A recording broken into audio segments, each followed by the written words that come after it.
रस्त्यावर थुंकण्यास विरोध केला आणि एका ज्येष्ठ नागरिकाला त्याची मोठी किंमत मोजावी लागली। ठाण्यातील ज्युपिटर रुग्णालय परिसरात एका कॅब चालकाने भर रस्त्यात एका वृद्ध व्यक्तीवर बेदम हल्ला केल्याची धक्कादायक घटना समोर आली आहे। या मारहाणीचा व्हिडिओ सोशल मीडियावर व्हायरल होताच राज्यभर संतापाची लाट उसळली। विशेष म्हणजे या प्रकरणाची राज्याचे उपमुख्यमंत्री एकनाथ शिंदे यांनी स्वतः गंभीर दखल घेत आरोपींवर हत्येच्या प्रयत्नाचा गुन्हा दाखल करण्याचे निर्देश दिले।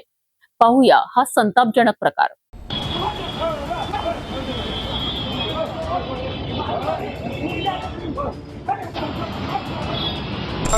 त्याला फ्रॅक्चर केला, त्याच्यावर 307 कलम दाखल करून टाका इमिजिएट। म्हणजे परत कोणी अरे त्याच्या मिसेसच्या समोर तो मारतोय तर ते अटेम्प्ट टू मर्डर करायला लावून टाका त्याच्यावर।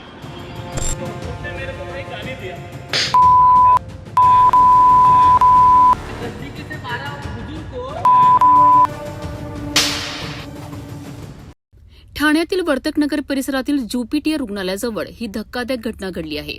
वृद्ध दाम्पत्य रस्त्याने जात असताना एका कॅब चालकाने भर रस्त्यात थुंकले। यावर ज्येष्ठ नागरिकांनी आक्षेप घेत थुंकू नका असे सांगितलेत। मात्र साध्या सूचनेचा राग मनात धरून चालकाने संतापाचा उद्रेक केला।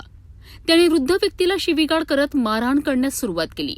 एवढेच नाही तर हातात दगड घेऊन हल्ला करण्याचाही प्रयत्न केला। या हल्ल्यात ज्येष्ठ नागरिक गंभीर जखमी झाले असून त्यांच्या पायाला फ्रॅक्चर झाल्याची माहिती समोर आली आहे। भर रस्त्यात घडलेल्या या घटनेचा व्हिडिओ काही क्षणात सोशल मीडियावर व्हायरल झाला आणि नागरिकांमध्ये संतापाची लाट उसळली। व्हिडिओ व्हायरल झाल्यानंतर शिवसेना शिंदे गट, शिवसेना ठाकरे गट आणि मनसेचे कार्यकर्ते एकत्रित आलेत। त्यांनी आरोपी चालकाचा शोध घेत त्याला पकडले आणि वर्तकनगर पोलिसांच्या ताब्यात दिले। या घटनेची गंभीर दखल घेत उपमुख्यमंत्री एकनाथ शिंदे यांनी ठाणे पोलीस आयुक्तांना फोन करून आरोपीवर कठोर कारवाई करण्याचे आदेश दिलेत। तसेच हत्येच्या प्रयत्नाचा गुन्हा दाखल करण्याचे निर्देशही दिले आहेत। एका ज्येष्ठ नागरिकाला केवळ स्वच्छतेचा संदेश दिल्यामुळे मारहाण होणे ही अत्यंत गंभीर बाब असल्याची प्रतिक्रिया नागरिकांकडून व्यक्त होत असून आरोपीवर कठोर शिक्षा करण्याची मागणी जोर धरत आहे। रस्त्यावर थुंकण्यास विरोध केला म्हणून एका ज्येष्ठ नागरिकावर जीवघेणा हल्ला झाल्याची ही घटना समाजातील वाढत्या असहिष्णुतेचे चित्र समोर आणणारी आहे।